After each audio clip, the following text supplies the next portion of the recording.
হে বন্ধুরা, আসসালামু আলাইকুম। আমি জ্যাক। আরো একটি মজার গল্প নিয়ে তোমাদের সামনে হাজির হয়েছি। সমুদ্রের মাঝখানে এক জাহাজ প্রচন্ড ঝড়ের মধ্যে পড়ে লণ্ডভণ্ড হয়ে গেল। সেই জাহাজের বেঁচে যাওয়া এক যাত্রী ভাসতে ভাসতে এক নির্জন দ্বীপে এসে পৌঁছালো। জ্ঞান ফেরার পর প্রথমেই সে আল্লাহর কাছে প্রাণ খুলে ধন্যবাদ জানালো। প্রতিদিন সে দ্বীপের তীরে এসে বসে থাকতো, যদি কোনো জাহাজ সেদিক দিয়ে আসে এই আশায়। কিন্তু প্রতিদিনই তাকে হতাশ হয়ে ফিরে আসতে হতো। এরই মধ্যে সে সমুদ্রের তীরে তার জন্য একটি ছোট ঘর তৈরি করে ফেলল।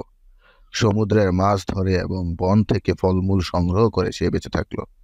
একদিন খাবারের খোঁজে সে বনের মধ্যে গেল।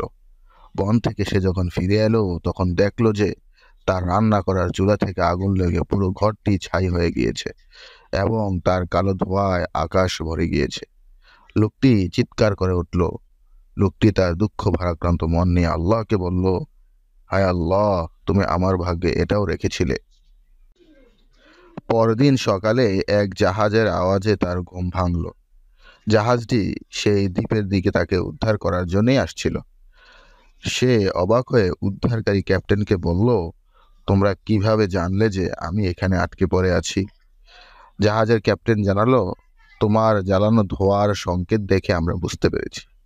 তখন লোকটি বুঝতে পারলো যে কখনো কখনো নিজের জন্য কোনো খারাপ বিষয়ে আল্লাহ তাআলা ভালোর জন্যই করেন।